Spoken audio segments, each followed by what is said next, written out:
आज हम लोग जानेंगे एक्चुअली दो चीज के बारे में।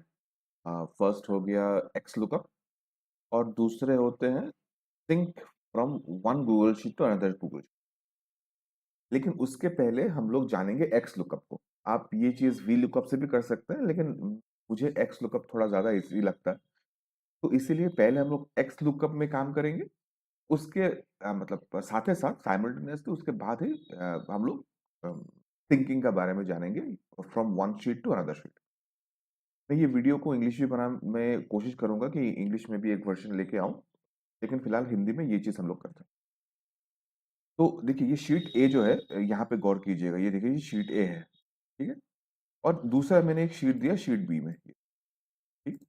तो अगर शीट ए है, शीट ए में मैंने एक डेमो का एक वो बनाया, डेमो टेबल बना के रखा है, जहाँ पे क्या है, सीरियल नंबर है, स्टूडेंट आईडी है, स्टूडेंट नेम है, जेंडर, क्लास लेवल जो भी है, डेट और मेजर। ये एक सिंपल सा डेटा है, आपके हिसाब से आप डेटा बना सकते हैं, ठीक है। बशर्ते एक चीज का ध्यान रखिएगा कि वो दोनों टेबल में एक कॉमन पॉइंट हो। आप कॉमन पॉइंट में यहाँ पे क्या ले रहा हूँ, स्टूडेंट आईडी ले रहा हूँ, ठीक है। मतलब शीट बी में भी मैं जो चीज करूंगा उसमें भी स्टूडेंट आईडी ही मेन होगा, ठीक है। बढ़ते हैं एक्स लुकअप में। अब एक्स लुकअप क्या होता है, वो वी लुक के सिमिलर है कि कोई भी डेटा वो उसके रेंज में अगर हो, वो आईडी के अगेंस्ट पे या कोई भी कॉमन डेटा के अगेंस्ट पे अगर वो आईडी है या वो डेटा है, तो उसके कंजिक्यूटिव सेल्स के जो डेटाज है वो खींच सकता। लेकिन एक्स लुकअप क्या होता है, दो शीट के बीच पे नहीं होता। मतलब दो वर्कशीट के बीच पे नहीं होता, गूगल शीट के जैसे कि यहाँ पे शीट ए और शीट बी, मैंने दो गूगल शीट लिया है, वो दोनों शीट पे एक्स लुकअप काम नहीं करेगा। मतलब करता है, कुछ अलग तरह से काम करता है। वेरी बेसिकली, एक गूगल शीट के अंदर पे अगर दो शीट हो, जैसे कि मैंने यहाँ पे शीट वन लिया है और मैं दूसरा एक शीट ले रहा हूँ शीट, ठीक है। ये दोनों पे अगर आप एक्स लुकअप के आप काम करते हो तो बड़ा इजी दिखता है। मतलब इजी मतलब क्या, बड़ा इजी से समझ में आता है। तो फर्स्ट हम लोग क्या करेंगे, हम लोग एक गूगल शीट के अंदर पे दो शीट बनाएंगे, sheet one and sheet two. और वो दोनों शीट को एक्स लुकअप से पहले करेंगे, फर्स्ट। सेकंड, हम लोग दो गूगल शीट लेंगे, Google sheet A and sheet B. Sheet वहां पे एक एक रहेगा, शीट वन शीट वन। जितने आगे बढ़ेंगे वीडियो में उतना समझ में आएगा। और जो दो गूगल शीट है, वो दोनों गूगल शीट को हम लोग एक्स लुकअप से ही हम लोग डेटा को सिंक करेंगे, लेकिन थोड़ा अलग तरीके से, ठीक। तो पहले शीट एक गूगल शीट के अंदर पे एक्स लुकअप जो करते हैं उसको देखते हैं। स्क्रीन तो आपको दिख रहा होगा, ठीक है। अब ये स्क्रीन पे आपको हाँ, तो हाँ, अब ये शीट में मैंने कॉमन मैंने चीज लिया है आईडी, ठीक है। तो मैं एक काम करता हूँ, मैं क्या करता हूँ, ये आईडी को यहाँ पे रखता हूँ। मुझे चाहिए स्टूडेंट नेम और मुझे चाहिए एड्रेस। ये डेटा को ये डिलीट कर दे। देखिए, मैंने पहले बताया था कि मुझे एक कॉमन कॉमन पॉइंट चाहिए, दोनों टेबल में एक कॉमन पॉइंट पॉइंट चाहिए। तो यहाँ पे स्टूडेंट आईडी भी ये टेबल में है, स्टूडेंट आईडी भी ये टेबल में है।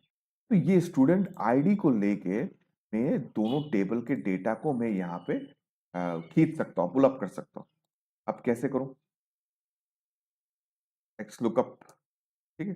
देखिए, पहले हो गया सर्च की, किस कौन से की से कौन सा डेटा से आपको सबको मैच करना है। तो पहले को लेते हैं, ठीक है। ये मैंने स्टूडेंट आईडी ले लिया, ये देखिए B2, ठीक है, कॉमा किया। अब B2 को कहाँ पे है, लुकअप रेंज कहाँ लुकअप करना है मुझे, मुझे शीट वन में लुकअप करना है। तो शीट वन के जो मेरा बी है, यहाँ पे सब तो आईडी है, तो मैंने बी को पूरा सिलेक्ट कर लिया। देखिए यहाँ पे आपको दिखेगा, शीट वन का मैंने पूरा बी सिलेक्ट कर लिया। अब मुझे रिजल्ट क्या चाहिए, रिजल्ट चाहिए मुझे स्टूडेंट नेम, ठीक है। तो मैंने स्टूडेंट नेम को उसमें डाल दिया, ठीक है। रिजल्ट रेंज, अब मैं ब्रैकेट बंद करता हूँ और एंटर करता हूँ। देखिए यहाँ पे अलेक्जेंडर आ गया, 101 के अगेंस्ट पे अलेक्जेंडर है, 101 के अगेंस्ट पे अलेक्जेंडर है, ठीक है। Same to same address, address अभी कहाँ पे है, एड्रेस एफ में है, एफ रेंज में। तो मैं अभी क्या करूंगा, is equal to X lookup, मुझे क्या है, किसके ऊपर बेस करके सर्च करना है, मुझे स्टूडेंट आईडी के ऊपर बेस करके सर्च करना है, इसलिए वो हो गया सर्च की, कॉमा डाल दिया। और वो सर्च की कहाँ ढूंढेगा, बी में ढूंढेगा, क्योंकि यहाँ पे पूरा का पूरा सर्च की है। ठीक है, अब बी में तो ढूंढेगा, लेकिन वो एड्रेस कहाँ से लेगा, मतलब रिजल्ट कहाँ से दिखाएगा, एफ से दिखाएगा। तो मैंने एफ सिलेक्ट किया, बंद किया, ब्रैकेट बंद किया, और वो पुणे आ गया। अब ये दोनों को मतलब सिलेक्ट करके मैं फिल हैंडल कर दे रहा हूँ, ऑटोमेटिकली जितने सारा डेटा हैं उसके अगेंस्ट पे वो वहां पे आ गया है। सिंपल सा मैं इसको थोड़ा फॉर्मेटाइज कर दे रहा हूँ, और एक बार चेक कर लेता हूँ, जैसे कि 1006 इस वैल्यू को चेक करता है। ठीक है, 1006 में स्टूडेंट का नाम है कार्ल और कोलकाता, एक बार यहाँ देख लेते हैं। 1006 में कार्ल है और वो कोलकाता में, एग्जैक्ट। ठीक, इसका सबसे बेनिफिट ये है कि अगर मैं इसको चेंज करता हूं इसमें मुंबई, तो डेफिनेटली इसके यहाँ पे भी मुंबई चेंज हो। ठीक है, मतलब एक गूगल शीट में, शीट ए जो एक गूगल शीट है उसके अंदर पे मैंने दो शीट बनाए हैं। एक्स लुकअप करके मैंने क्या किया है, शीट वन के जो डेटा है वो मैंने शीट टू पे लेके आया है। इसके लिए सबसे बेनिफिट ये होता है कि वो डेटा सिंक हो रहा है। सिंक का मतलब समझ रहे हो ना, मैं शीट वन में चेंज कर रहा हूँ, ऑटोमेटिकली शीट टू में रिफ्लेक्ट हो जाए।